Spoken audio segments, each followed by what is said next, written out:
Hello, Mech fans. This is Duncan Fisher. Hold on firmly to your mana potions, fireballs, and familiars, because you are tuning in to your regularly scheduled episode of the First Circuit Podcast.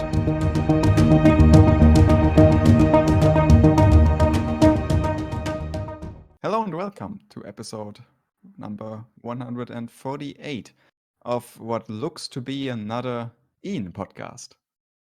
Just kidding. It's the First Circuit Podcast, episode number 148. With me today are Bida. I'm just a spectator, so it is still mostly Ian. Yep. Old Bob, Hello, just me. who's hiding yet again. I have no cam. It's And- packed, man. It's packed. I can't find my cam. Yeah. Excuses. Can't find And it. myself, Ian Trezeri, whose face you'll be looking at for the next hour or so. Hmm. Or I guess if you're listening to it, it's probably a lot easier and more gentle on you. Oh, you got a beautiful face. Come on.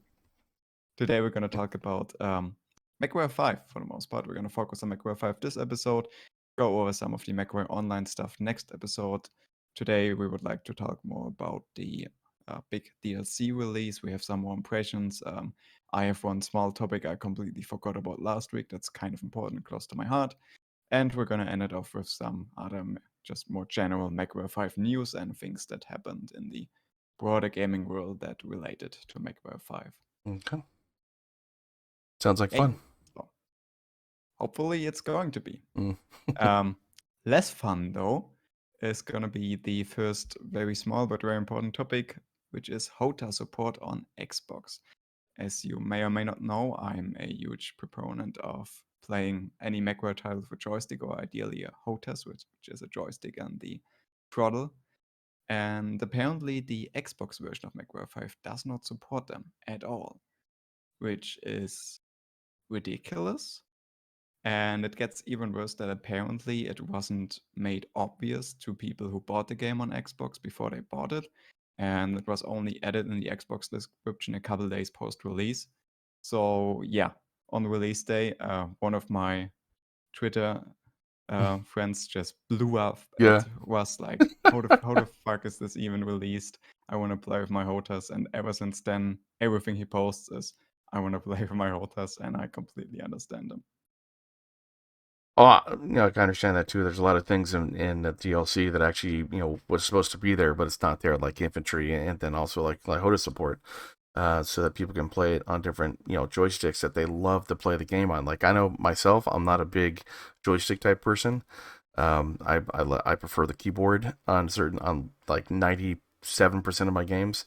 If I could on 3%, like flying space sims and stuff like that, I would. But I can understand how pissed off they are. I could definitely understand how the one person is. But there are other people that are pissed off too. I mean, Yeah, go on. Go on, Bud. I was just ultimately this is because it's porting it to a different platform, and this was obviously an oversight, something that it should have been in from day one when it launched on Xbox, but wasn't. As far as I understand on Piranha Games side, when they decided to move over to Xbox, they hadn't really necessarily done a lot of work on that, so they had to work their butts off to make sure the game could actually run on the system and run well, etc., etc. So, yeah, this is just one of those things that presumably slipped through the cracks. Yeah. On Russ' response, Russ actually responded to one of the tweets saying that they were aware that HOTAS wouldn't work. Some limitations on Xbox side that they have to work around, and they'll patch it at some point. I'm mostly really upset that it wasn't part of the game description and people bought it thinking they could play with HOTAS. Because I remember quite clearly back in the Mechwarrior 5 beta when I couldn't play with HOTAS, I was pissed. And like that's for me the point where if the game doesn't support HOTAS, I wouldn't play it, period. I very much understand the anger of the Xbox people who bought it and then, couldn't play it. In case everyone doesn't know, HOTAS means hands on throttle and stick, right? Yeah, so we googled that. We had to Google that. So HOTAS is such a weird acronym. I know. Say throttle and stick or hands on throttle and stick. But like, what type of hands on throttle and stick controllers do they have for Xbox? So I haven't seen any of those. Xbox is basically a PC at this point. It has USB, it has had USB for a while. Yeah. You can just plug in any USB device. Oh, okay, I And get it now. remember the Yeah. old Steel Battalion controller? Yeah. Oh, yeah. That's throttle, stick, And pedals, pedals and a bunch of keys. and That billions is of also HOTAs. Yeah. Okay. I wish they actually had that for the game. That would have been cool. Mechwarrior 5 with the Steel Battalion like controller. Oh god, that'd be so nice.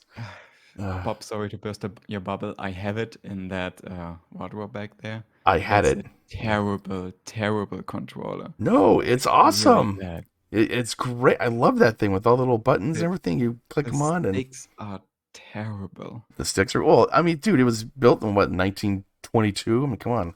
The thing was like hell of old. So I can understand. I would immediately buy a refresh of that though. Oh yeah, definitely. Modern day version, hell yeah. Well, they did actually do a Steel Battalion, but it was with the Connect thing, like where you move your hands and stuff like that. It was Steel Battalion really? too. Yeah, basically they built one, but it bombed big time because the Connect couldn't actually connect with your controller thing. So like you're like lifting up your hatch or firing firing by accident or something. It sucked. But anyways. Yeah, going off topic here with Going off topic. So yeah, just a small piece of news that I completely forgot about last episode.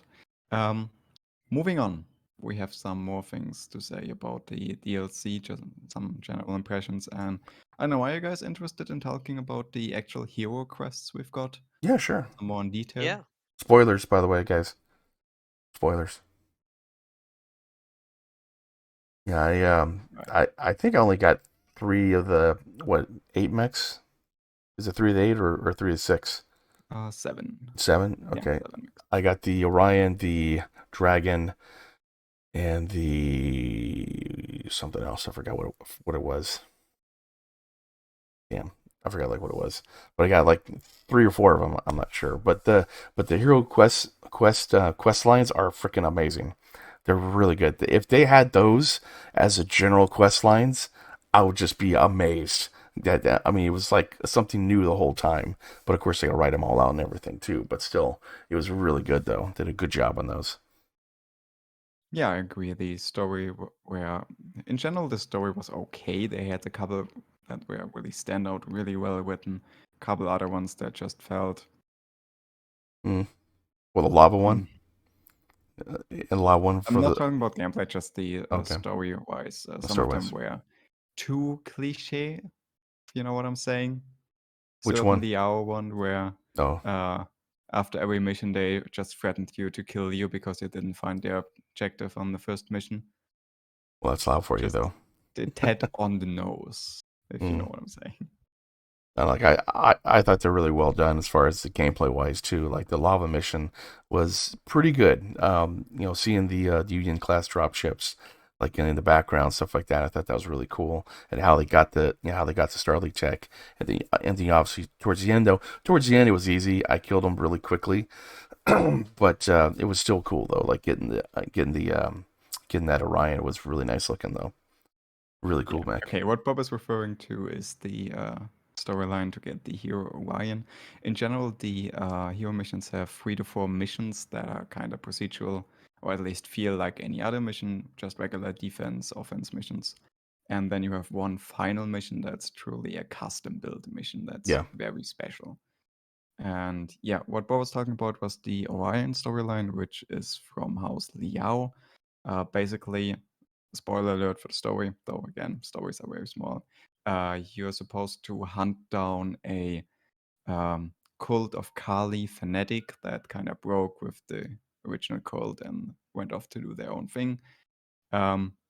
The twist of that storyline is they have SLDF tech, and in the last mission, you go on a lava planet and find out why they have SLDF tech. Yeah, pretty cool one. Then the one with the Marauder 2, the first time you see it. There's one where you get attacked, and like you either go attack the base frontal or go all the way around and attack a couple other things and then attack the base, from like behind. I forgot which one that one. Which one that was. That's the Archer storyline. Okay, Archer. I have a few questions because obviously I Yeah. don't have the game, haven't got the DLC, and I want to sort of just compare and contrast like with Flashpoints from Harebrained Schemes BattleTech. Yeah. Because in that one you had choices. But in Mechwarrior 5, do you have any like branching story choices or anything like that? Rewards. Do you just get mechs like in the Flashpoints, of course?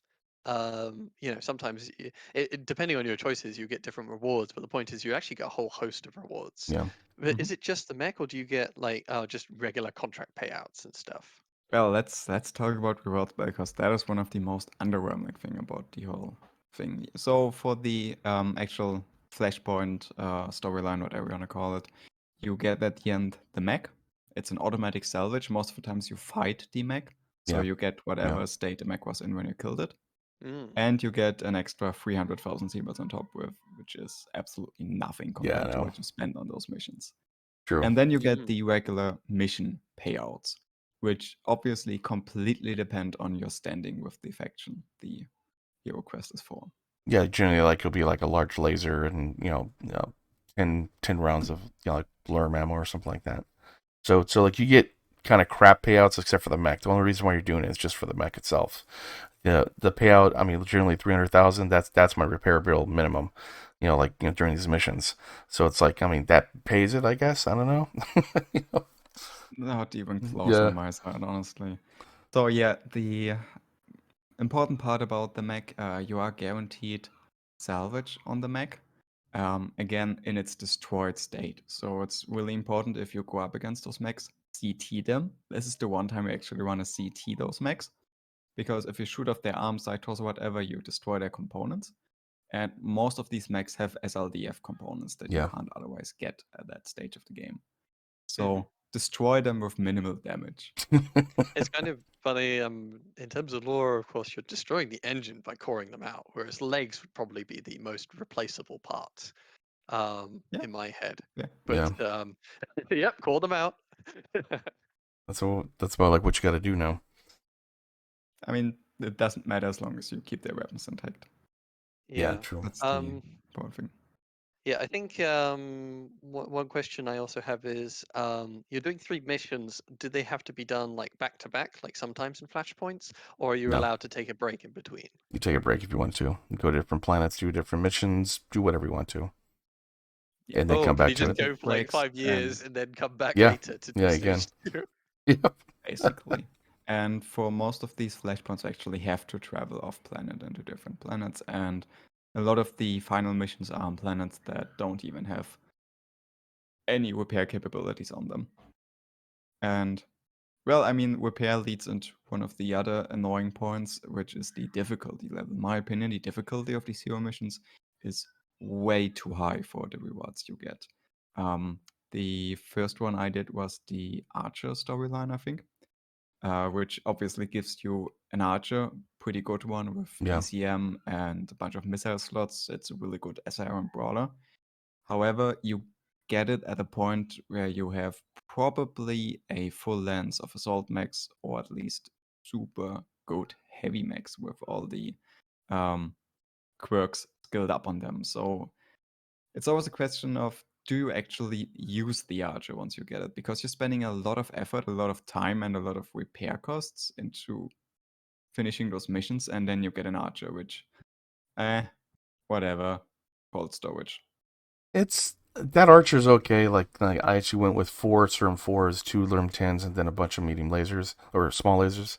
And it's a good brawler. But then once I got the problem with the game itself is power creeping. So like once I got better mechs, just pop it in storage, boom, done. I don't worry about it. And it's like cool. I did that mission to get this really awesome hero mech, but now it's just in cold storage collecting dust. And that's a One thing you problem. need to remember with the DLC, you can skill up your mechs, which for an additional 1 to 2.5 million seables, you can give them 5 and 10% quirks on a lot of small things.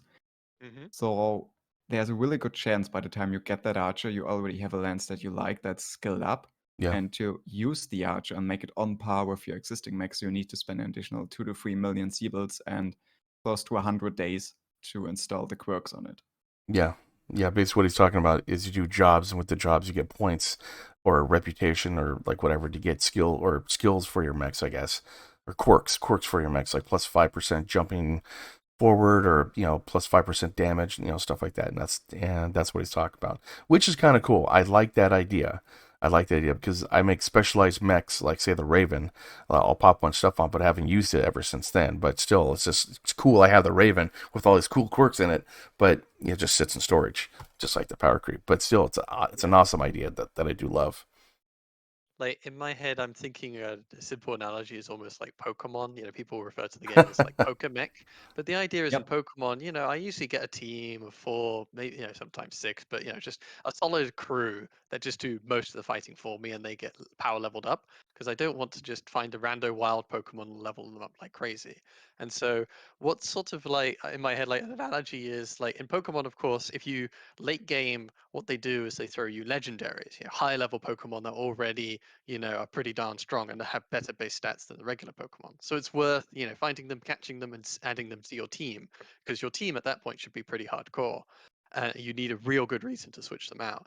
But what you're sort of saying to me is it sounds a bit like, you get a team up to, let's just say, level 50 or something, to get a new level 50 Pokemon that's just slightly different from the others and hasn't got all the, Yeah, all the work that you put into your other Pokemon. Yeah. yeah. To go with the Pokemon analogy, you basically get a Pokemon that has a bunch of really good, powerful moves. But in a Pokemon game where you can take those moves off the one you get and put it on one of your existing ones that's much higher level. Mhm. Yes. Right. We were starting to talk about some of the storylines. We've talked about the what was it, the Orion storyline. One big gripe I have with that particular storyline, you're fighting a lot of SLDF mechs. Mhm. So theoretically you can get a lot of amazing salvage. But you don't. However, I was at max negative reputation of the AO when I took those missions, so I got nothing out of it. Yeah. Which I absolutely hated. So if you're doing the Liao mission, make sure you have max rep because you can get a lot of amazing salvage out of that one. Yeah, it definitely does help to have a good rep with the faction you're going into. So if it's Davion, definitely get some Davion or Lao, like whatever. That's a good point, actually. That's a really good point about that. Yeah, it all depends in the long run how many, on average, which factions have more SDLF tech, and how early you can get it, because then it metagames your career choices, where you might just always want to start in the R space and become friends with them, because they always have the quest that gives you the best stuff, early on, so to speak. It all depends on when those missions crop up, how, what point in the game and what point you can get the relationship to be with them. Yeah. That's actually an interesting point. What's the best starting path? I'd actually say Liao might be a really good one because you're fighting Merrick, which has a lot of pretty good heavy and assault mechs, and you're fighting Deviant, which gets a lot of high level tech fairly early compared to other ones. Mm. And you get access to the electronic warfare equipment on the market super early. Yeah. Interesting. Well, For my Deviant heart, that's obviously a no-go. But it also has, brilliant mechs like the Urban Mech kicking around, Yeah. the Cataphract, the Vindicator. Mechs everywhere, though, man. Yeah. So Mechwarrior 5 did fix the thing where you're fighting cicadas in every single mission, but I have a feeling that they've just been replaced with Urbies now. Mechs, yeah. Which is a big improvement. Urbies are far superior to cicada. They're well, so easy to deal with. Well, for it was a poor man's mech basically, so that they put it like everywhere. Everyone bought a bunch of like urban mechs to guard this little warehouse against the onslaught of assault mechs coming towards you. What? No, I don't know what you're talking about. But yeah, it definitely replaced the cicada. All right, yeah, because I was curious about the new spawning system, because they said before it was always just like a percentage dice chance. So what they said in an interview was they've implemented what's they called like a deck like system. So in my head, it's kind of like you have a pack of cards where like half of them are cicadas, and the rare mechs, like, and whenever every single time you get a cicada, you're more likely to find those those other mechs later on, so to speak. Yeah. Whereas when you only go by dice rolls, it the fact that you keep rolling Cicada doesn't affect future dice rolls. So it just means you keep getting Cicada, and that 1% chance just is always a 1% chance. Whereas a deck system means you keep getting Cicadas, but then eventually you'll get the other ones sometimes. Yeah. All right. Bob was mentioning the Archer and its final mission. Archer is the storyline for the Free Worlds League. Yeah. Basically, a friend of the player's dad has left you a Archer as inheritance, It's kind of weird. which is a crazy prompt for a storyline, Yeah. and you have to go and find and fight for that Archer. Yeah, But I yeah, thought Bob, that was. Oh, sorry, go ahead. if you want to lead us through the final mission for that one, because I thought it was quite interesting. That was the one where it was in city, and then you gotta press something, and an archer comes up, right? Yep. Like from a bit, yeah. I don't recall it that much, but it was a good battle throughout the city, trying to do that. And I feel that basically all the different hero quests, this is just in general though, they were good. The last mission was like the best. Out of all these different things, the first 2 to 3 were kind of like, okay, defense, attack, like whatever. But the last missions were the freaking greatest thing. I mean, it was awesome. But yeah, the archer, you press a button and it comes up from a little hangar thing. It was cool. It was cool. What an exciting description. Well, So I for forgot it, dude. I forgot it. For that mission, you have a choice at the beginning whether you go and help out a civilian city that's currently under Oh attack, yeah, that's right. or Okay. if you attack the enemy base and thin out their forces. And it's one of those choices where you think you can make a real difference, and ultimately it ends up doing absolutely nothing, because given the Mechwarrior 5 system, all the enemies just converge on the player. So Yeah. you fight all the enemies at once anyway. So it doesn't matter Yep. if you fight them over here or over there. And if you help the civilians, I did it in my first attempt, help the civilians, like, oh cool, I can be the hero. And yeah, they give you a Lens of Light Max to help, which does nothing in that mission. So, yay. Are you Illusion finding? of choice, I believe, is the word for that. There you go. That's what I was gonna say too. Are you finding the help the NPC mechs have no armor when you queue over them? Because like Some of them. some don't in have any defense armor. missions, Yeah. in defense and Warzone, the ones that spawn at the beginning of the match always come without armor. That's intentional. If they drop in as reinforcements, they usually have full armor. Oh, okay. I was just curious if it was just me or not. See no armor in the Yeah, mechs. it's I'm like, That's not a bug. consistent Okay. theme of the Battletech universe. Just mechs are so shoddily repaired, they always come in with like 50% or 25% armor. Well, not yeah. In historical view and lore view, yeah, that's what happened because there wasn't, in it just like in BattleTech from Harebrained Schemes, there wasn't like 600 mechs, 600 like assault mechs inside the a pirate gang has a full battalion of assault mechs. It doesn't happen. So yeah, I understand. There's just hordes of these PPCs Yeah. flying around at the awesome. Just we can't we keep that running, but we can't keep the armor nice and thick and on the front, so it just gets blown up every single time we send anything into fight. Exactly. Yeah, I mean, metal plates are hard to find the periphery, man. Battle's hard, man. But yeah, speaking of pirates, Bob, have you found the Corsair yet? Yes, I have. Oh, that's in fact, that's the other mech that I got too. Yeah, that one was kind of interesting because towards the end, you literally had to fight on what, a full battalion or a full company of like assault mechs, of like heavy to assault mechs. A reinforced heavy company. Yeah, it was freaking hard. I had to do that twice actually because I didn't realize like what was happening, and I didn't position myself a certain way. Plus, I was under tonnage. I was way under tonnage, but still, it was a lot of fun though. It was just a good storyline. It was a good storyline, like with the pirates and you're working for the pirates. Yeah, I thought it was nice. You're working for the pirates, and here's a Corsair mech. I thought that was strange though, because I think the pirates would keep it, but that's just me. Well, for that storyline, basically Interstellar Expeditions hired you to fight for some pirates. Yeah.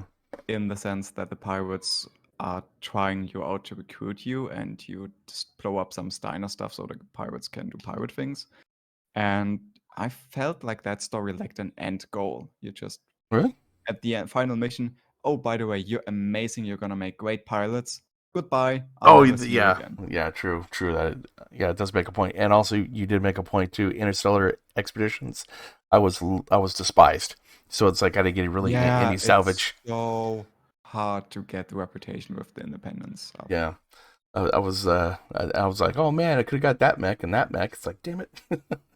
Yeah, it sucked. But that final mission I felt was one of the easier ones. It was fun because it was basically arena combat. Yeah. You lance with a lancer to assist you in a open arena in a valley, and then just heavies and assaults dropping in all around you. Yeah. And yeah, noteworthy on this one, the Corsair is the only mech that can mount dual Gauss and dual PPC, Yes. and is for that reason probably the best player mech in the game. I put 2 Because- heavy rifles on it, and it worked out pretty good, and like 2 large pulse lasers, and it works out fine. I like the heavy Okay. rifles, man. They're really cool, really nice, and Okay. lots of heat sinks, Mine lots of ammo. has double tier 5 PPC and double tier 5 Gauss, but you do you. Yeah, to each your own. It's one of those rare mechs in a game that can just delete stuff. Yeah, And it does. so far, the Nightstar was the best mech for that purpose. Now it's the Corsair. It's one of those mechs who just stay at 600 to 1200 meter and just whoosh, whoosh, whoosh, dead. And what do you do again? It's Do you boosh? whoosh, whoosh, whoosh. Whoosh, Yeah. whoosh? Okay, just Click, making sure. click. Dead. Okay. It's probably an overpowered mech in the hands of someone who can aim. Which But, is not yeah. me. Not me, man. All right, moving on some of the other missions. You can get a rifleman. That's a federated sun missions. You prevent the assassination of a politician. Oh wait, the people hiring you are the ones that are actually doing the assassination. It's a very cliche BattleTech plotline. Yeah. Final mission is a gauntlet, similar to the lava mission. You just fight your way through a ravine into a valley and kill some stuff. It's fairly straightforward. Yeah. The mech is cool The- though, gives you double goals. Yeah. Yeah. My thought is, even with Harebrained Schemes BattleTech, the flashpoints, you had choices, but sometimes those were false choices as well. Sometimes it was just you do an extra mission, and sometimes it just affects the loot you get at the end or reputation, blah blah blah. So they were good, but they were kind of limited. Like in my head, the best thing is like sort of like if anyone knows of FTL. That game just has Yeah. so many random events you go through, so many thing what you you happen to have on your ship impacts what options you have available in missions. So if you have a particular alien crewmate, because this is a game with lots of different aliens, they will have different options available to them, and you have you might try and save the civilians, and your ship takes hull damage, and that has long-term consequences. It's a very different game design philosophy right from the get-go. But the point is, even Harebrained Schemes BattleTech doesn't get up to the level of FTL, but my impression is just that it's always 3 missions, and it's just go to place, do mission, go to place, do mission, go to place, do mission, and so there's not even choices. So it's a very limited palette what you can do to really give these missions flavor.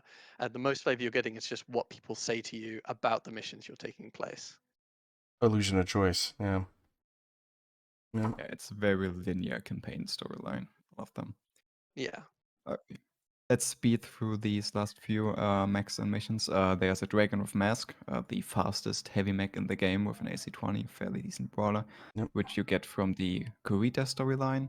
You're hired by the Kurita secret police to kill someone. Again, cliche BattleTech. Final mission is cool though, Bob. Yeah. You had a couple of things to say about that. Go ahead. No, I forgot about it, so go ahead. Oh, God damn it, Bob. Dude, I have a limited memory, man. I'm getting old. It's the mission where you take a mech under 50 tons. Do you remember now? Oh, that one where you have god, and it has to have jump jets, right? Because you're going through mud. It doesn't have to. Helps though. Well, it doesn't have to, but it'll be advised to have jump jets to jump from mud hole to mud hole. And basically, what you got to do is you have to, just like you said, go through a gauntlet of different things. You got to kill some towers. I guess detection towers, and then finally you get to the city, which has 4 mechs. You're supposed to divert those guys through a canyon. So the so who could actually kill them? Was it David or the Kurita? I forgot who it was. Some of the Kurita regulars. Okay, I so forgot which yeah, like some of the Kurita like regulars, and so they create like a little kill zone, and then but the problem is though, like I did take a a spider and a flea. The flea didn't have jump jets, and so my guy died because he got stuck in the mud. Got stuck in the Oh mud. god. Yeah, but Okay, it was fun though. It's a really cool solo mission. You definitely do not take an AI on that one. You definitely do it solo. Yeah, Like definitely. like a spider or locust, probably your bet, whatever your fastest mech is. Yeah. And there's swamp in there that slows you down as long as you're on the ground and you're basically stuck there.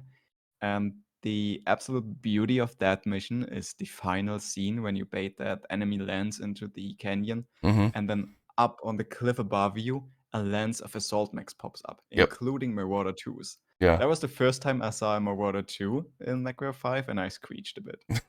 Those mechs are so great. Yeah, and the mech you get though, that dragon goes 102 with mask, and it's not bad. Mask is okay, basic. I use it to get from when I do the base defense missions when they pop up on both sides. I use it to run over there, then run back, type thing. So Yeah. it's not bad. So, one question I have just is that, the most interesting thing is always what the third mission, because that's always a bespoke mission. And we haven't, outside of story, we don't have bespoke missions. So how good were the third missions overall? What's the kind of variety and quality that is given to the players who buy the DLC? Do you want to go over the last two storylines and then we can kind of compare all Yeah. of them? Yeah, All right. go ahead. Okay, cool. Victor, super not interesting. You get it from Federated Suns. Devian noble family is attacked by the estranged family from Kurita territory, and you're supposed to help them. Standout part of that one of the characters is a daughter of the family, which is a really cool character with great voice acting. Final mission is an assault through an ice cave area with ECM towers. If you remember Yeah. ECM towers from the first campaign mission, it's basically that just with salt mechs. You do have a And choice in lastly, that though, kinda. Real? Yeah, basically you either go I assault mean, the base head on or go through the gauntlet of towers type thing.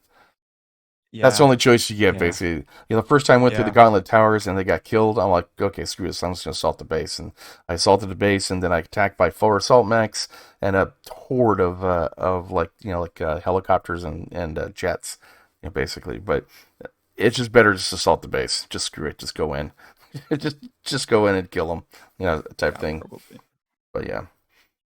That was the mission where I survived with a completely disarmed stalker and a awesome AI which had a single small laser left and managed to kill the last enemy pilot with that single small laser. Damn. That Damn. was an interesting mission. That was a Anyway, tough mission, last yeah. storyline, It sounds King Crab. expensive. It was. It was. Yeah. Holy crap. And then you get the Victor, that's meh. Yeah. Anyway, last storyline is the King Crab storyline from the Lyran Commonwealth. A rogue Steiner general is trying to launch a nuke. You have to stop him. Final mission, though. That, for me, is the absolute standout mission in the whole DLC. It's you assault a static position with artillery. You have your own lance, probably an assault lance by that point. You have an allied assault lance and a couple heavy and assault vehicles. And yeah, you fight your way through a bunch of enemy mediums, couple enemy assaults through artillery. It felt like a proper BattleTech fight. It's actual battalion on battalion level combat. And that for Okay. me was absolutely standout mission of the DLC. By far the best one. That's cool. So yeah, with that being the standout mission, what was the worst mission? I don't know. What do you think, Bob? I don't know. The mission I got pissed off was the Ice Canyon one because I died right at the end. Basically went through the whole gauntlet of crap, and it's like, yay, man, they're not gonna have a lot of stuff there. But no, I died right at the end, and then I said, screw it, I'm just gonna assault the base. That's the only one that really pissed me off. But the other ones, I don't know, I didn't mind them. I like story, I like lore, I like ambiance. I instead of just like, go here, protect this, go here and get this, or yeah. I'll talk about cargo containers in a second, but yeah, it was cool. All were good. I didn't have any really bad ones. Yeah, I agree with that. All of the missions were good. There were like 2 or 3 that really stood out as something special, and The other ones were kind of just, here's a very linear path you have to fight your way through, and the enemy's gonna spawn in waves of lighter mechs, and you just fight a wave after the wave, and they're kind of meh, but still decent missions. Yeah. But none of them were terrible. Yeah, none of them were And like, the battalion on battalion mission was beautiful. I can't wait to do that one then. Cool. Difficult as fuck, but beautiful. I'll have to try that one. And in the end, you go up against a king grab with quad UAC5, which just shreds everything in its path. Jeez. I think what is it? The way it sort of they handle spawns is just sort of if you enter an area, just suddenly throw in a bunch of mechs and they run straight towards the player. And with the auto-generated maps, that just means you have a random smattering of objectives and enemy mechs to bash your way through. With these, I think the reason why you're going through a linear path is you can make sure the enemy triggers are very deliberate, so that you're fighting the enemies at just the right times. And I mean, that's always the classic issue with the cicada. It's a fast mech, so as soon as it spawns in, it very quickly reaches the player. Yeah. Whereas in this, you can deliberately choose what mechs are reaching the enemies at the player at what time. Yep. Yeah. Pretty much. I wasn't too. What's that? Spawning is interesting in late game because mechs spawn, as far as I can tell, at 1150 meter range, roughly. That's when they actually spawn in, and you can see them pop in from the sky, fall to the ground, gather themselves, and then start walking.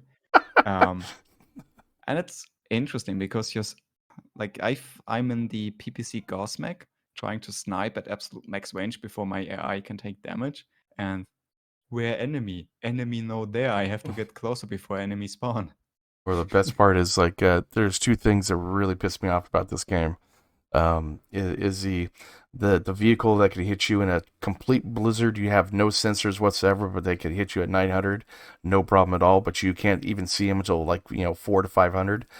And the medium mech that bypasses the 3 assault mechs that are just barreling down on him, killing him, and he bypasses them to go come towards me. That's lobbing missiles at him. So it's like, okay, that makes no sense at all. But I don't know. That's just one of the things I got really pissed off about. Makes sense from the way the AI is coded, because the AI goes for whatever mech deals the most damage to it, which just means AI is always gonna rush in for the player. Yeah. It's just it's like, I don't know, like realistically though, I think we'll probably go for the assaults that are barreling down on it though. Realistically, it would just retreat. Oh yeah, okay. Never mind. Okay. It's getting NPC wise. Rained on. It's getting rained on, so it's going to take cover and try and avoid the assault mechs. Yeah. Okay. Never mind. Realistically, it would say, okay, I'm done, guys. Just enjoy your mech. Can I join you, please? Yes, I surrender. Please take me in. I want to pilot one of your mechs. Your mechs look awesome. Exactly. All right, that's about it for the hero quests. Do you guys have anything else you want to talk about the hero quests? Not the hero quests, no. I thought they were good. Yeah, I definitely liked them. They were good stuff. I'm curious, what kind of tools PGI has available for them for bespoke missions, because how similar are all the story missions, to one another? What kind of choices and options do they have to make and script interesting missions? And those same tools will apply to these bespoke missions. Yeah, and also interesting how many of those tools are available to the player via the Mechwarrior 5 modding tools. Oh, yeah. And are we going to see proper campaigns that are well written and created by fans? That'd be cool. I would definitely enjoy that. Yeah, like Battletech is just the prime game to compare to, but yeah, Battletech mods have so many amazing missions based on flashpoints for the most part. If you look at major mod packs like Rogue Tech, they have their own fully campaign with choices and everything you can make and multiple sides you can fight for. And then there are standalone storylines that are just straight up well-written campaigns. And yeah, I'd hope that Mechwarrior 5 gets something similar. I do too, actually. Right then. Next up for the DLC, career mode. We've had some time to play the career mode versus the campaign. Yeah, I mean, career mode, it's good. Distribution of hubs and missions are very good. All the starting points have decent options. You actually have choices where to go, what to do. Late game has multiple options, even for every single faction if you want to stay in the Darien area. However, I very much think the career mode should have been part of the free update. That's gonna be my take on this. Yeah, it makes sense. I didn't mind the career mode. It's like BattleTech Lite, basically. We always compare like MechWarrior Online and MechWarrior 5 to BattleTech from Harebrained Schemes, and it's just like, yeah, it's BattleTech Lite. It's career mode. You get your mechs, do your thing, go around the whole universe, and go have fun. Basically, that's what you do, and it's there. As far as being free, yeah, I have no qualms of being paid or like unpaid. It doesn't bother me. Don't understand why PGI would force people who wanna just play the game in their own terms to buy the DLC and make them stuck on the campaign if they want to play for free. Like, Money. the campaign has more content than career mode, so why would you give the campaign for free and make the mode with less content paywalled? Money. Money. Money. That's basically like what it is. Yeah, it is at least the expectation from somebody who plays a BattleTech game, remembering schemes, that it should just be free, and it does. It is such a. It feels to me, like it isn't actually. It's the same map, just you run around without the starting missions. It's Yeah. like the option to skip the tutorial and all the story missions, and like if you've done the campaign once, maybe you don't really want to do the campaign again, and well, that's all Yep. really career mode is. Yeah. I mean, I don't want to do the campaign again. But I know they actually redid it though, right? Like, didn't they redo the campaign? The opening, The they redone early. the Oh, opening. okay. I'll probably just do Yeah, the they opening. redid the part that was really fine, Mhm. and they didn't change the later part that was just dragging on. Oh, okay. Never mind then. Never mind. Yeah, I'll really Because just. people making fun of the whole stepping on top of the commando's face and all that other stuff. I think, just it was a bit clunky, the initial implementation. Yeah. Alright, and speaking of clunky implementations, do you guys want to talk about the weapons and equipment, or should we skip that? Yeah, we should just Yeah. touch on that a bit. Like, have you guys been using any of the new weaponry Yep. or equipment? Yeah. I've been using the rifles, which I've been liking. Those have been pretty fun to use. But the chemical lasers, and what else is there? There's the chemical lasers, Short burn lasers. and the which lasers? Short burn. Oh, short burn. I've been using short burns actually. I'm kind of using those. But the chemical lasers, just to have ammo for lasers, it's like whatever. Being the same weight and all that kind of stuff with different disadvantages than normal lasers. Everything else I haven't really used except for just those two, short burn and the rifles. And the rifle's been amazing. I mean, heavy rifle. I've been liking the heavy rifles. I've been liking the medium ones, and then for light ones, I've been putting on a couple mechs, but not much though. But I've been liking those. They've been kind of cool. Okay, so for the rifles are basically much lighter autocannons for similar damage. Their main drawback is they have an insanely long cooldown and very short range. So they're really difficult to use because, especially the heavy rifles, their range is so short. They're basically an AC-20, but they're an AC-20 with triple or quadruple the cooldown. So you shoot, and then you're vulnerable for a good 25 seconds. Well, the whole thing is though, like that's why you have other weapons. Plus, also all the mechs come towards you no matter what. All the AI comes towards you because you're doing the most damage. All the AIs come towards you all the time. Yeah. So it's like you don't have to worry about it. You don't have to worry about range. No, that's why I'm saying they are terrible, because the AI comes towards you, and you have nothing to shoot them because your main weapons are on an insanely long cooldown. I have plenty of weapons. I got lasers. I got missiles. I got a whole bunch of stuff on my stuff. I just don't have a heavy rifle. I just don't have that. I got other things to shoot them with. Like you can hit them much harder with a heavy rifle and for less tonnage, so to speak. Yeah. And then you spend that tonnage on other weapons if the mech lab allows it. Yeah, definitely. Yeah. It's just a matter of how you build your builds, though. That's all. But I've been liking the heavy rifles. I've been liking the rifles in general. They've been kind of fun. The short burn stuff's been kind of cool too. I've one final point about rifles. Light rifles fit in the same slots that AC2s and machine guns fit in. So you can take a fire start and put in a bunch of light rifles, which is kind of cool. Ooh. But for the most part, I haven't been using rifles. I haven't noticed that. I'll have to do that then. Thank you. Thanks. And Then there's the short beam lasers, which are probably one of the best weapons in the DLC. Less DPS, but you have to aim less hard for someone playing with a joystick or an Yeah. Xbox, a gamepad. These weapons are gonna be an absolute no-brainer because it's so much easier to do your damage. If you have really good aim, you probably want to stick with regular lasers and take the slightly higher DPS. Yeah. Chemical lasers, they run a lot cooler. You have to invest a bit more tonnage though because you need ammo. I haven't been using them. The reduced heat IMO is not worth the extra tonnage and reduced damage. Yeah. True. And And the way I usually plan out the battles is, I've got, something like my Centurion. It has a certain number of volleys with its AC 10 and LRM 10, and the 2 medium lasers are always available as backup. If I switch to chemical lasers, then everything is ammo dependent, and they're sending so many enemies at me. I don't have that backup anymore if I switch Yeah. to chem. yeah, that's an important point. And I believe the last part was Artemis for SRMs and LRMs.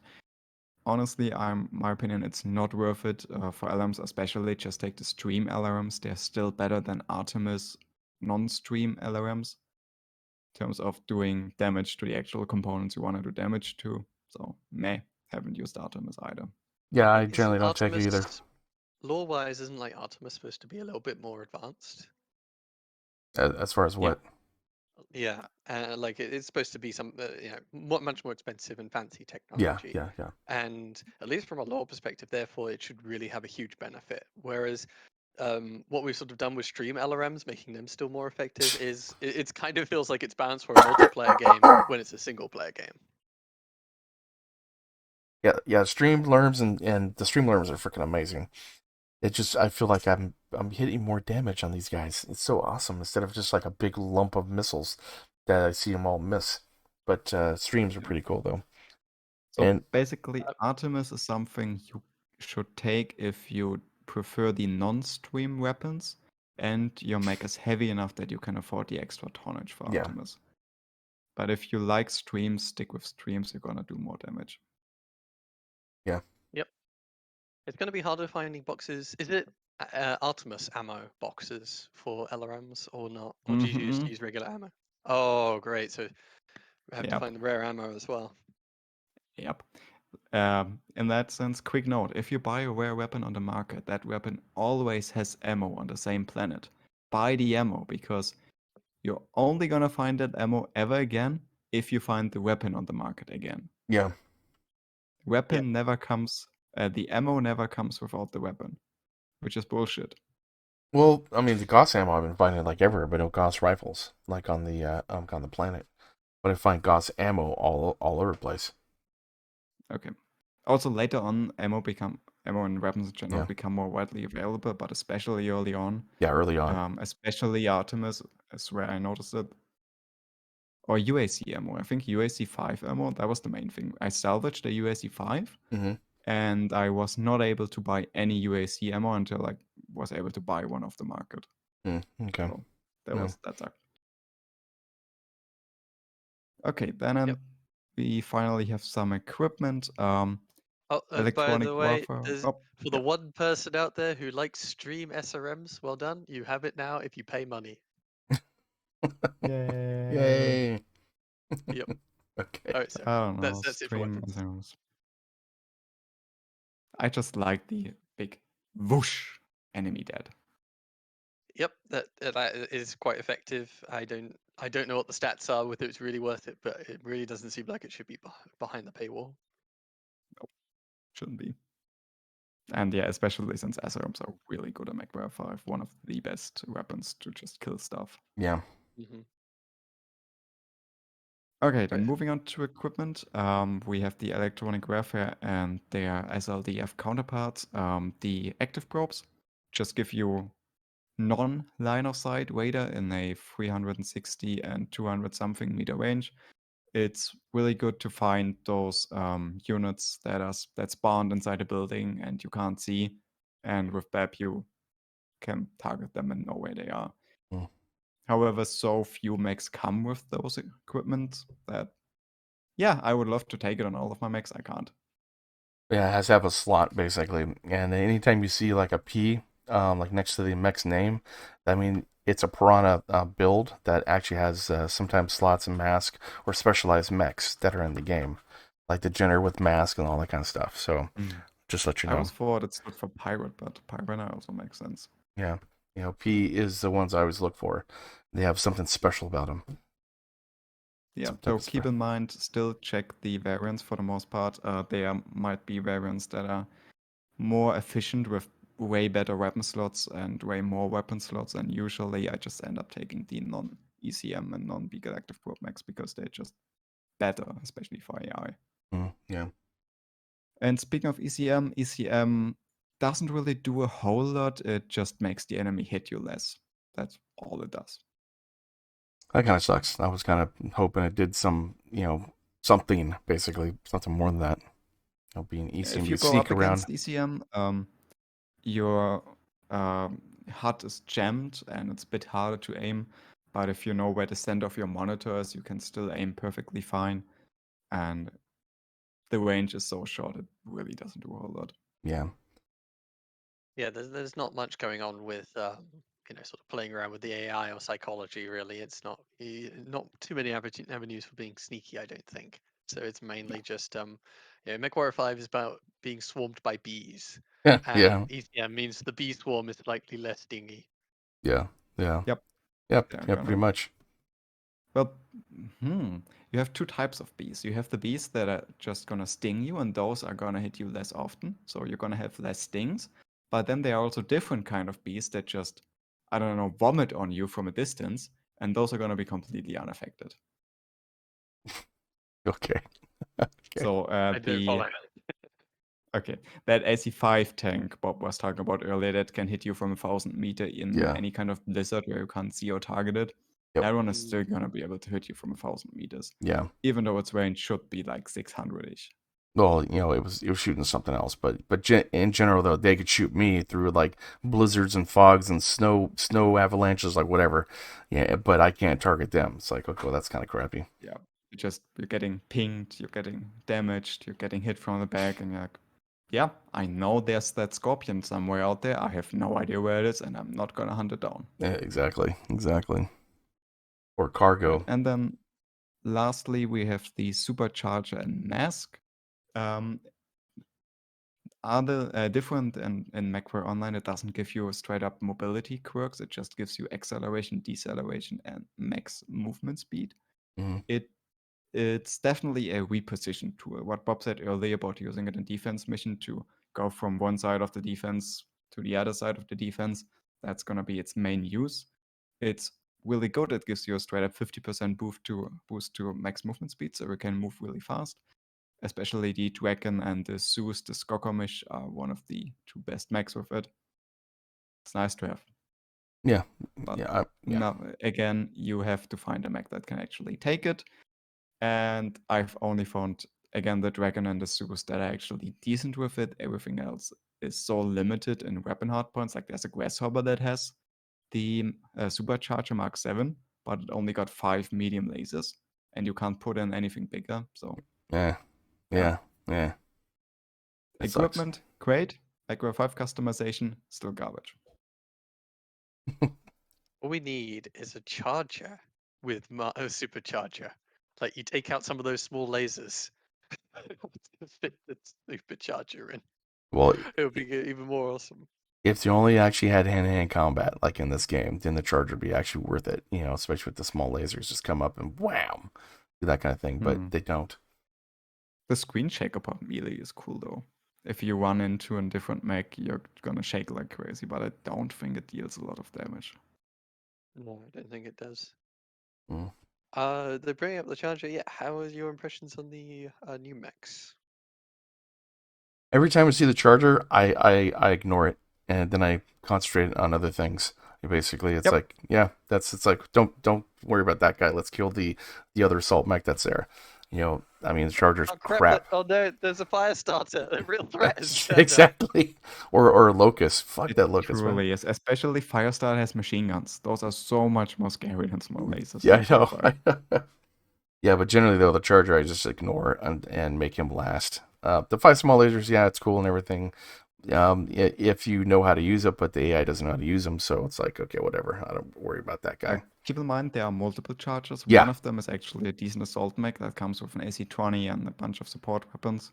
That So, one, it's scary. check which mech it is. If it's the AC-20 one, kill it first because it doesn't have a lot of armor. If it's any of the other variants, ignore it until the very end. Yeah, exactly. What else did we get? We got the Mechwarrior 2, which again, Mechwarrior 5, super limited on what you can do with it. Yeah. You can basically run it stock and that's about it. Three But it's large still- lasers or 3 PPCs and that's it, and 2 Yep. medium something. That kind of sucks. It's still a Mechwarrior 2 though, so it's really fun. I'm really disappointed the ballistic one can't take an AC-20 or Gauss rifle. You're stuck to that. LB-10 is the best weapon you can put in it. Hmm. I wish it could take Gauss and 2 PPCs. It cannot. Oh well.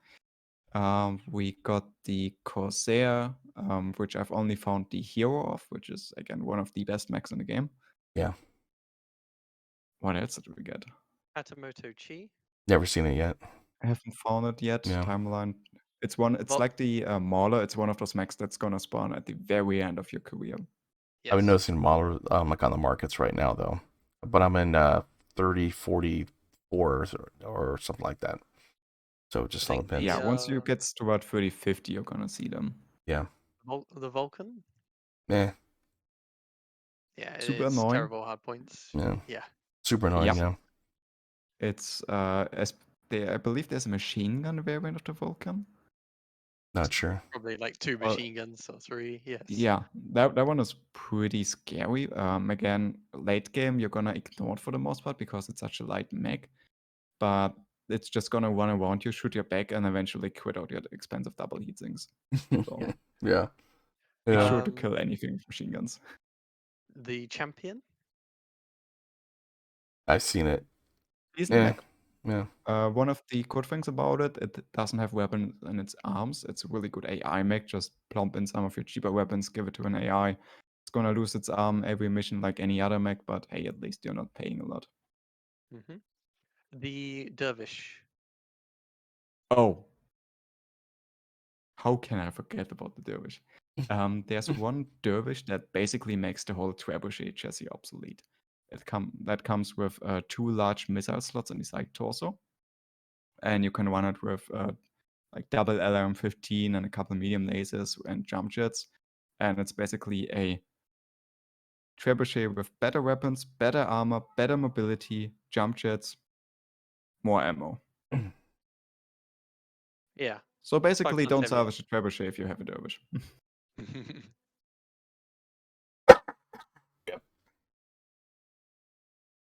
Yeah. It always just feeds into the mech lab that some mechs are just going to be strictly better than others, and so adding more just means more not nuisances to kill on the field True. or things you have to make do with on the start Yeah. of the campaign. It's one of those things, like the justification for this mech lab is that every variant has something unique about it. There's something special going on there. But what it ends up doing is just you have to pick a very specific variant, and if you can't find and buy or salvage that one, you just can't use the chassis, period. And it ends up being way more annoying than it could ever be Yeah. fun.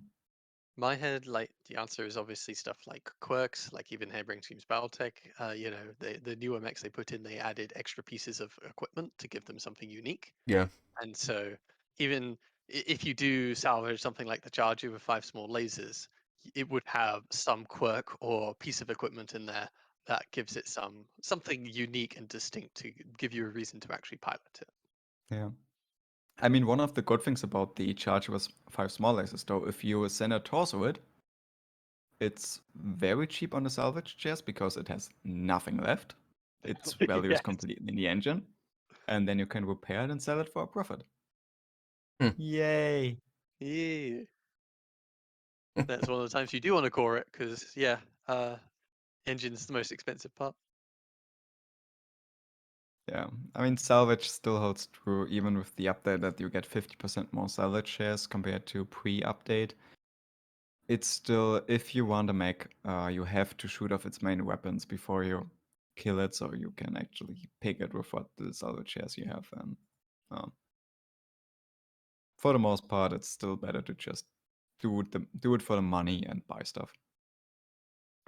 Well, you're a mercenary, so do it for the money. Yep, it all comes down to the C-bills in the end. Yep. True. What's next Yep, on the market still way too cheap. Just I like to bring it up. That Stalker I was on full mediums, not a single heavy mech, and then I found an SLDF Stalker for 8 million C-bills, which was cheaper than all of the medium mechs I could buy on that planet, and it came with double heatsinks and SLDF tech and ECM. or the urban Yay. mech came with double heat sinks? You buy that one, or buy some of the hero mechs that are out there. Oh yeah, I bought all the hero mechs. Hero Yeah. mechs usually come with some SLDF Yeah. stuff, especially double heatsinks. That Stalker I mentioned loses its side torsos like crazy since it's a Stalker, and I kind of need double heatsinks for that one. True. Okay, so what's next on the agenda there? Well, Bob, you had something about your review score regarding DLC. Do you want to talk about that? Okay, say that again. I'm sorry. You had something regarding your review score when it came to the Oh, DLC. Do you want to talk about it's that, just or keep it offline? just opinion, basically. It's just my own opinion. The DLC brought stuff, and then also it's kind of like that shiny, you got the cookie, you eat it, and it's like, yay, cool, I got a cookie, and then afterwards you got to pay for it, basically in calories type thing. But it's kind of like it's cool, it's good, but then it doesn't really add anything because right now I'm just collecting mechs again, like I did before. It added some cool things, it added some shiny stuff to the game. The career mode is good. The quirks are awesome. I love that idea. But then all I'm finding myself doing is collecting mechs. It doesn't really have the DLC didn't really, in my mind, actually improve the game as far as the long term goal of actually playing the game. And so that's my opinion. Basically, if they I don't know what they can do. I really don't. But I'm just finding myself not wanting to play the game like anymore. The game is good, but yeah, it's like, oh, cool. I get to spend 5 hours to go around collecting more mechs. This is kind of boring, actually. I would rather do something else type thing. And that's what it comes down to. It added some cool things, but then it doesn't really improve the overall game itself. It had the shiny stuff. That's it. The thing with the DLC and what Bob very much put into words quite well, the core game of Mechwarrior 5 is so fundamentally flawed and so fundamentally boring long term that the DLC it's a very good DLC. I just want to reiterate that. Yeah. It's patching up a lot of holes and it's really filling up a lot of the content that Mechwarrior 5 is just lacking. But you still have those glaring holes. It's basically you have a road that's completely messed up with crap ton of potholes, and the DLC fixes a good chunk of them. You can get maybe halfway through the game with your car being intact, but on the second half of the game, when the fixed potholes went out, your car's still gonna break down because the road is so bad. Yeah. And it's the same with the DLC. I can play Mechwarrior 5 longer now than I could before, but eventually I still get bored. It's just that now with the DLC, I get bored later. I can play the game for 40, 50 hours before I get burned out, whereas before I could play it for like 20, 25 hours before I get burned out. Yeah, that's exactly what I'm talking about. It just doesn't fill the void, I guess. But of course, other people, they say, I got stop your robots. I'm gonna kill things. They might like that kind of stuff. Don't get me wrong, but it just doesn't fill that void, and that's it. It just has more potholes, has a lot of potholes. It doesn't fill in. Yeah, It's and regarding how to fix Mechwarrior 5, at this point, I don't know. Well, in my head, it's somewhat the key term I come back to is just something like if I'm thinking of the paradox model, where you sell a base game and then 20, 50 pieces of DLC afterwards, is that you start with a solid foundation and then there's obvious rooms or avenues for adding to the game and improvements. And I'm just not sure that MechWarrior 5 really has that foundation, or at least that's my fundamental criticism when I give it my review scores. what I really liked about Harebrained Schemes Battletech first DLC is they added in the flashpoint system. Yeah. That they say, okay, we have a good enough base game, but for the future, we need a new tool in the toolkit, and that was why they made that first DLC and they added flashpoints. With this DLC, we add career mode, but that, at least with other companies, would almost just be free because it's the same sandbox experience. It's not a new tool in the toolbox. The hero missions are a new tool, at least a little bit. Like at least it's more than just always auto-generated missions. But yeah, it's very half and half. It isn't there's not a huge single selling point or one big huge issue with the game really being fixed. You can quirk the mechs, but that almost just feels like an extra little side system, little side quests. And It's yeah, busy work.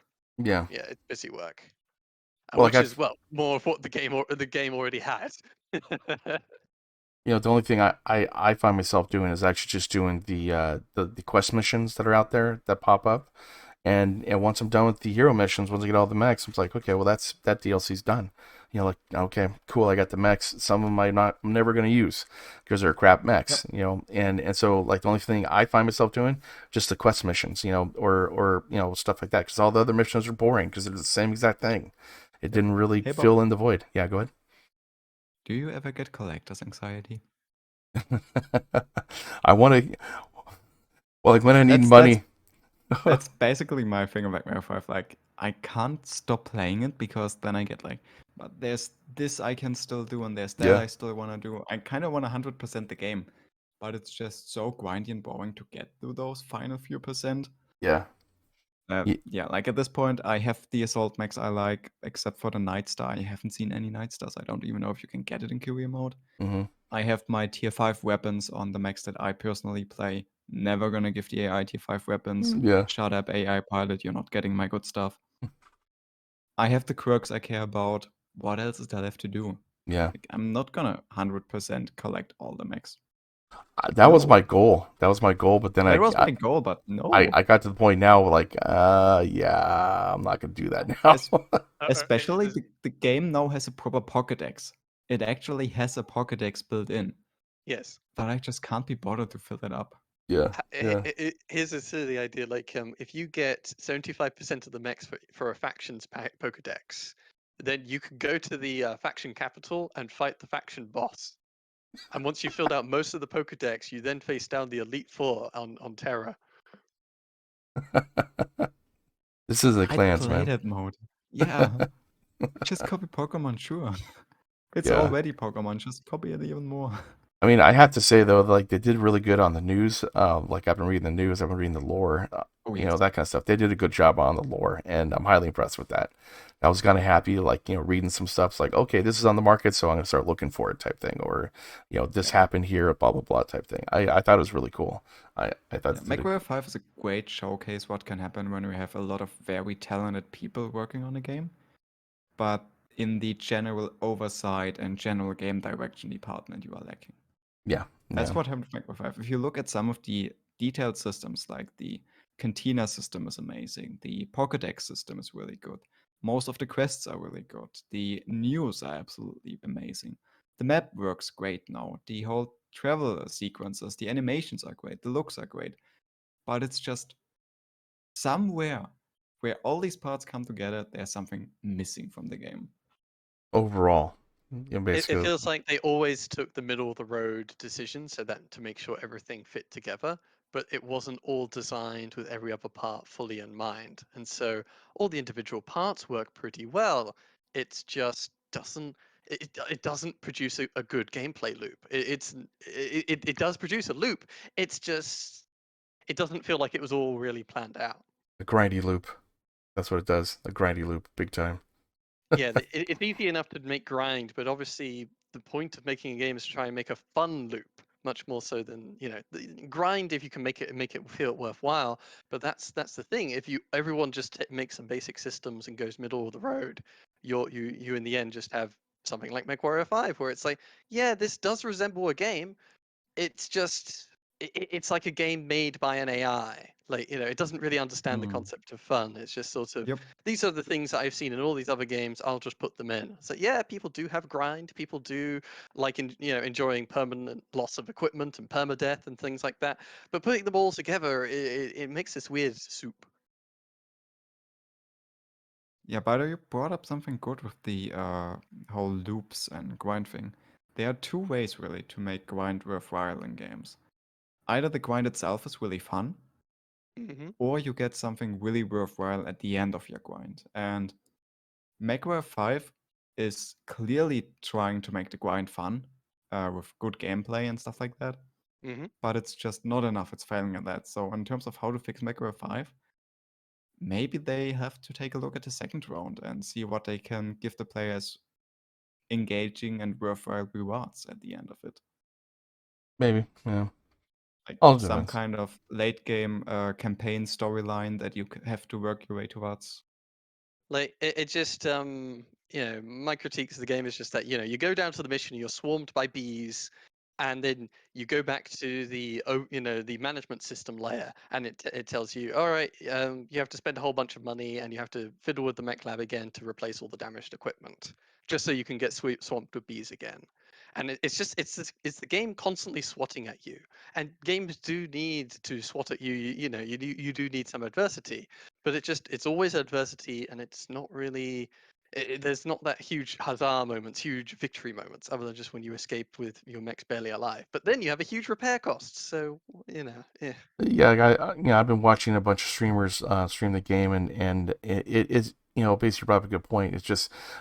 It's kind of like they just skip through all the different stuff being a Merc commander, right? And they just go to the gameplay. So it's not really a Merc commander type thing because they just skip through repair build, they skip through this, they skip through that, and don't really read like what's going on. Because generally, like if my guys don't have 60 skill, they're out the airlock. Period. End of story. You're dead, basically. And so like it doesn't really have that feel as being a Merc commander. Like you should have the medical staff, you should have support staff, all that kind of stuff. But I guess it ties into the maintenance costs of that. I don't even pay attention to that now. I get so much money, I don't really care. Basically, that type of thing. So it doesn't really feel like I'm a Merc commander. I feel like I'm just dropping to grind So money, or to grind mechs to find something cool. I guess I don't know. It You're doesn't. basically Darius from HBS Battletech. What's that? You're basically Darius from HBS Battletech. Like you're finding the mission, you're doing some financial checking, but you're not yes, really making any impactful Yeah, decisions. yeah, exactly. There's no really consequences for stuff happening. You know. You're providing really bad intel for your mech pilots. Yeah. yeah. To try and be fair a little, I think what is it? They plan to have they mentioned things like, oh, let's get mech techs and medical staff and stuff like that. They wanted to do similar to Headbrain Scheme's Battletech, where you manage the staff of the company. Yeah. But I think obviously they went through a lot of iterations for the gameplay. Initially, it was just you, a solo pilot, and then a lance of pilots. And just in the end, they said, all right, we need to cut out all these ideas. We need to implement just the C-bill grind and the equipment grind. We need to make those work, which makes sense before we try and integrate mech techs and everything else. And I mean, so it we makes got what sense we that got. way. Don't get me wrong. It makes sense to do it that way because it's a general game for general people. It's not like a super detailed Merc Commander type thing. Because I'm literally like, I would get a Union class dropship and screw this Leopard. Sorry, it's just I'll be dropped with 12 backs, type thing. Like instead of a Leopard ship. But It's I just mean, it's the idea that the idea was to try and get mech techs, and the mech techs would become more experienced, so yeah, then they could yeah, more customize your mechs over time or something. yeah. So to start with, you could only switch out mediums for smalls or whatever, but eventually you could do like switch out that medium laser for a PPC if you had a skilled mech tech. That does sound interesting, but obviously, just in the end, it goes into the chest of broken ideas, the broken dreams, and that's just sort of the story of MechWarrior 5. I think it's a very big and ambitious game for a small studio, and that's why they have to try and do all these simple middle of the Yeah, road approaches, yeah. because there's only so much time in the days to put together a game. Like I said, I understand that. That's gameplay, I guess. That's fine. But Yeah. what I want is this. It's XYZ. Oh, great. To get Okay. onto the final segment, though, we should just briefly touch on MechWarrior 5's media presence, because they've done a whole bunch of stuff after the release of the DLC and everything else to try and market the game. Mm-hmm. Also, I think did we touch on the patch notes? It's just they fixed a bunch of stuff, less crashing and stuff. They in the fixed a patch notes. bunch of Yeah. smaller issues and they allowed you to hide the invite code. That's basically it. Yeah. All Those right. Mercenaries. Yeah. The on E3 they have the PC gaming show, and Mechwarrior 5 bought out they bought a huge amount of time and sort of headspace for that show, which was kind of interesting since I just happened to be watching it myself. The PC gaming show, by the way, for E3, of course, just to cover the whole story, is a gaming conference. It started out really boring and dry because it was just for press journos, but over the years it's become much more audience oriented. And now, of course, after COVID, it's very much Online. for the audience. It's all online. And they had all the presenters dressed up in Mechwarrior 5, suits, and they had the green screened up against Mechwarrior 5 stuff, and so they opened the show sort of pretending, going, "Oh look, I'm in a mech pilot. I'm really enjoying Mechwarrior 5. Why? Let's have a good fun show." And it's just, yeah, the PC gaming show is always filled with ads, and it's always cringe. It's just really cringe when it's the franchise you know. Yeah, Oh it's dear. really cringe when it's a franchise you love. And I don't. Did they? I watched the first few minutes where they were kind of focusing on the backgrounds and stuff. Like after a few minutes, they took away all the MechWarrior focused backgrounds and just went to a normal game show. And during those first few minutes, did they even mention MechWarrior 5? At the very first few minutes they mentioned like, "Oh, I hear that distinctive stomp of a catapult." Yeah, I Yeah, am sure in a they catapult that's like in. like I they're forget if talking they. about stuff that MechWarrior and BattleTech fans would recognize only, hmm but I don't remember them even mentioning the game they're talking about. That was a bit weird. I f- I don't remember the whole exact series of events, but like they do early on sort of establish, hey, everyone gets to vote for a faction, and the faction that wins will build a PC that's themed after that faction, and then that will be given away to somebody, and they advertise this throughout the show. Yeah, speaking okay. of the PC giveaway, fuck you, whoever was responsible for making it US only. I want that PC. It's shipping costs, buddy. Yeah. I don't care. I would pay for shipping costs. That was a very over-designed PCs, and what was it? I think Karita won in the end. Yeah, Like Karita. Yeah. the way it won as well. By the way, it was just sort of. I was like, okay, I think Karita's popular, but I don't think Liao or there's Davian, Karita, and a few others. But I think Davian got knocked off first. And I was just like, wait, people didn't vote for Davian? Davian sucks, that's why. Yeah. Screw Hey, Davian. And like so many people voting for Karita because the one like they're like, all right, guys, vote for which one. I know which one I'm voting for. Uh-oh. respected. You disrespected host Devian Bob. You realize It's I'm time for recording, you to right? leave. Thank you. You just totally went and screwed up everything, but go ahead. Go on. Okay, you're all good on your end, Bob.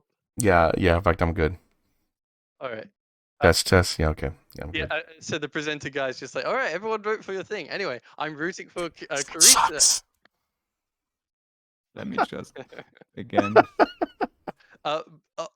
So yeah. Anyway, that's not the most important thing. Other than just for the giveaway, they announced the winner live, and the results were still changing as they were announcing the winner. Hmm. So it was Karita, and then it flipped over to someone else. I forget exactly who, like Marek or something really weird. And I was just like, holy hell, Marek is winning? Like that is a surprise twist. And then they're like, all right, and the winner is, and it switches back to Karita. Just Karita wins a few more % over. Hmm. Karita! And I was just, oh god, this Merrick is isn't as popular as the other ones, though. Like, American I Lao know. always gets a short end of the stick. You know, I like, think yeah, people just like purple. you Steiner, Karita, and Davion are usually like the top dogs as far as when people pick I factions. get why you would vote for your least favorite faction though. If it's only a single PC, and you're not getting it anyway, especially if you're outside the US, but you can still vote. You just vote for the worst faction, so whoever gets it is less happy with it, you know? I mean, if I got Lao, Yeah, I'll be okay yes. with it, you know? Anyway, yeah, that was a very silly. But yeah, throughout the show, otherwise to be mentioned is, they do things like, "Hey, this is an advertisement for a laptop. It can play your favorite games," and it shows footage from MechWarrior 5 and stuff. Mm.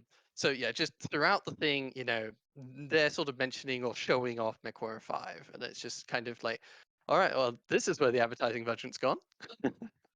Like Apparently. it's this time it's MechWarrior 5 that's making all the annoying advertisements when all I care about is the new trailers. Yep. Anyway, the biggest thing was just, I think, was the interview they had with Darren. Yeah. Yeah.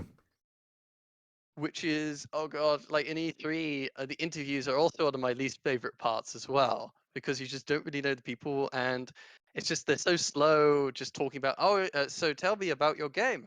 My game is really fun. It's really interesting. You guys should try and play it. I just, just show me the game for goodness sake. I just want to see a trailer. Just tell me the name. Just put your name everywhere and then leave me alone. But yeah, and the conversation as well, like the actual interview follows. Okay, so Darren, tell me what's new in your game. Oh, we've introduced things like mask, chemical lasers, the Vulcan, etc. And I'm just, oh god, Well, this is not. sorry, go on. Yeah, this is just not.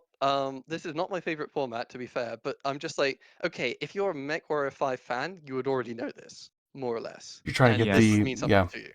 you're trying to get That the is- mass population into the game itself to get more people.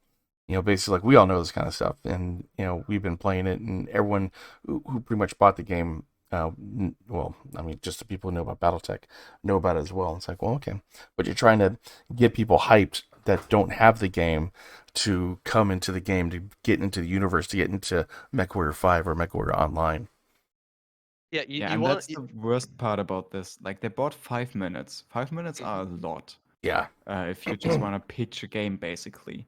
And then Darren talks about what the DLC specifically adds to an audience that has probably never heard of MechWarrior, instead of just spending those 5 minutes explaining what MechWarrior is about and why you should buy it. yeah. And I don't know. I like Darren, but that interview was not good. No, like, it's dry and too technical when you just want to get people into the game itself for a general audience. Yeah. Like, I think they had It's- Even Live right after it, and that one was all just gameplay footage for like 2 or 3 minutes, just saying, "Hey, this is Eve Online. We've got spaceships. Do this, do that. Just there's so many things you can do at Eve Online. Play our game." And it's yeah, there we go, a generic trailer, not this awkward interview. You see the gameplay, Yep. you see the spaceships, you see the fighting, you see the options. Like, it gives you a way better picture of what the game is rather than being told what the DLC adds, because they don't even know there's lasers in the game, let alone what chemical lasers do. Yeah. Yep. Yeah. And Okay. also, like, the tonnage, one of the things you always hear about, like, we have mechs up to 100 tons, big stompy robots. And then you talk to people like on Tank, Twitter, and those kind of communities where, like, 100 tons, yeah, that's nothing for military equipment. Why should I get excited about something that's so light? Yeah. Okay. So they spend a whole bunch on the PC gaming show. I wonder how much click-through rate or whatever they got on that. But for me, it's just it was kind of an awkward one. I got teased a bunch whilst watching it. Okay, so is that it then? Lastly, we got a 30-second feature trailer for the DLC. Biter, you found that one.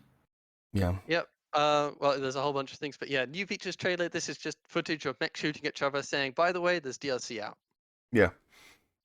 In some ways, they should just done that rather than interview and say a whole bunch of money. But Yep. It tells you what's in the DLC, basically, like, co-op play and all that kind of stuff, but it doesn't really. It's just a bunch of battle scenes with words on it, basically saying, "Hey, we have this. This is in it. Type thing."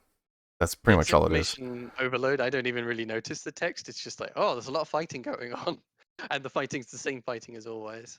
Yeah.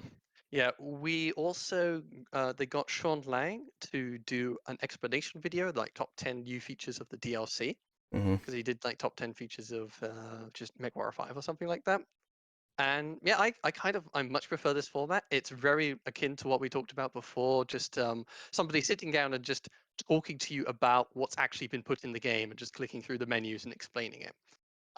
He doesn't necessarily show off things like mask and chemical lasers and whatnot, but at least, I just like having a slightly more technical explanation than nothing at all or just mechs shooting each other. Like, Sean's videos aren't too bad for a general audience. Just you can watch it for 15 minutes and get an idea of the whole DLC all in one go. That's nice. Yeah. Okay. All right. Okay.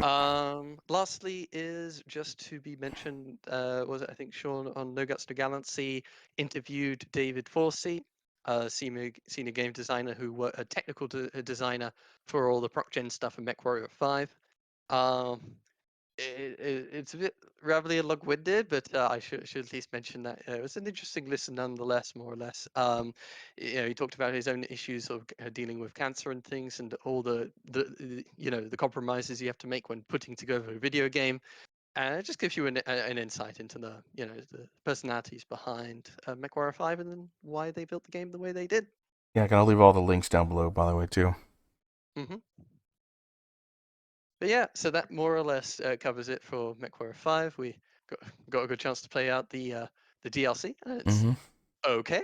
Yeah. And yeah, the marketing, even though they got the marketing company and it looks a lot more slick, it still feels like it's not really selling the game quite well, at least in my standards. That you bought so much space for the PC gaming show, but you sort of squandered that interview.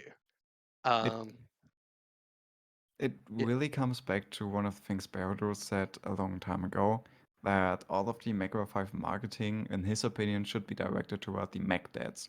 People who played Mechwarrior 2, Mechwarrior 3, and then just stopped playing, and get them back into the series. And I feel like that's kind of the hardcore direction they've taken with marketing. Like, for someone who already knows Mechwarrior, who has played past titles, those videos and interviews and stuff are probably interesting. They might even entice them to look into the game.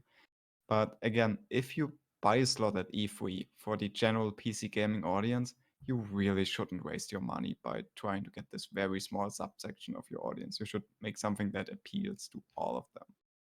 Like, in my head, if you want to appeal to the mech dad audience, the direction you do is something along the lines of show old mech shooter gameplay, show new mech shooter gameplay. Show, Yes. yeah, just hey, remember this old game? You just show it quickly. It's like, here's our new game, and and that really, you're selling directly to the mech dads. You're reminding them of the old game, and they go, I remember that, and hey, look, there's something new.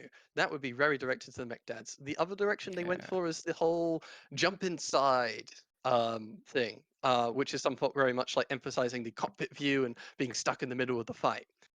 That would be great, but we always just see fights from outside the mech. You need a trailer at some point that sort of shows the pilot going into the mech, just like when the very first MechWarrior 5 trailer, the thing that they announced it with.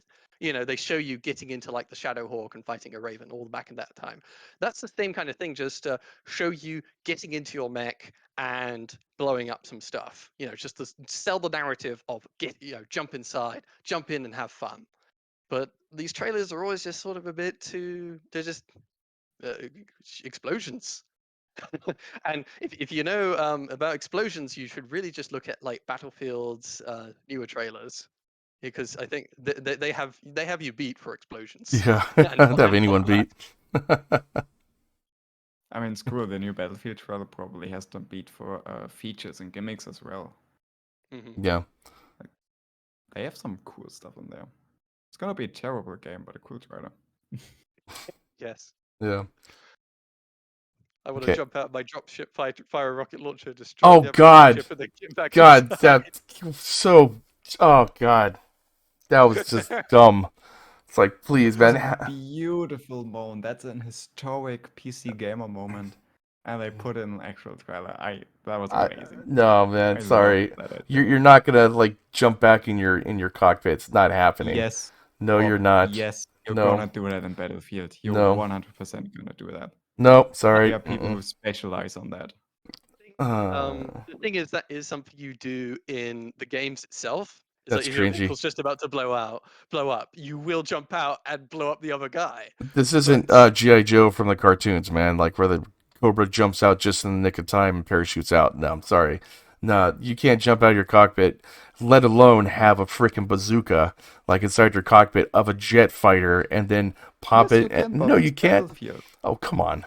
Give me a break. It's Battlefield. I mean, let me put it this way. There was the last game, wasn't it? Battlefield 5. That Yeah. one was also really. They wanted to be really camp with its announced trailer, but that went really badly because it was World War II and people were hecking confused.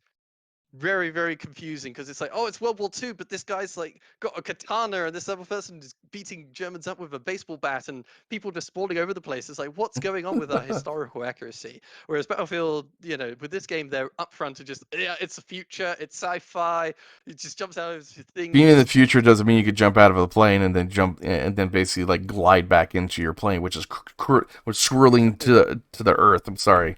Tone-wise, tone-wise though, it's much more obvious that they're just hamming it up. Mm, Like with a huge super tornado and stuff. So anyway, the point is just it's obvious that it's been hammed up. Super tornado, that's right. Forgot about that. Yeah, it's obvious they're really hamming it up. Yeah. Whereas in Battlefield 5, it got really messy with all the debates about historical accuracy, and they tried to take the take of like, oh no, there was legit loads of women on the front line of World War II. You guys are all just it's just God, no, please just say that you just want to have fun with World War II and get it over with, please. Yeah. Okay, Anyway. fine, whatever. Whatever, I give up. Anyway, if you want to do bombast, it's really hard to catch up with Battlefield, but it just the marketing direction is a little listless right now. That's the point. Yeah, okay, fine, whatever. Right then, and with that tangent, let's end this episode of First Circuit Podcast before we go into let's dive into the new Call of Duty trailer. I don't even know if they have a new game because I'm not following shooters. But anyway, this was the First Circuit Podcast, episode number 148. We've been talking about more impressions for the Mechwarrior 5 update and DLC and some of the Mechwarrior 5 news. Next week, as I've mentioned earlier, we're going to be talking about all the things that are changing and have changed in Mechwarrior Online. I hope you're excited, and we'll be back next week. Your hosts today were Bida, Blarg, Old Pop, Blarg, and myself, Andrews Aries. See you guys next week, or as Old Pop would say, see you on the battlefield. See you later.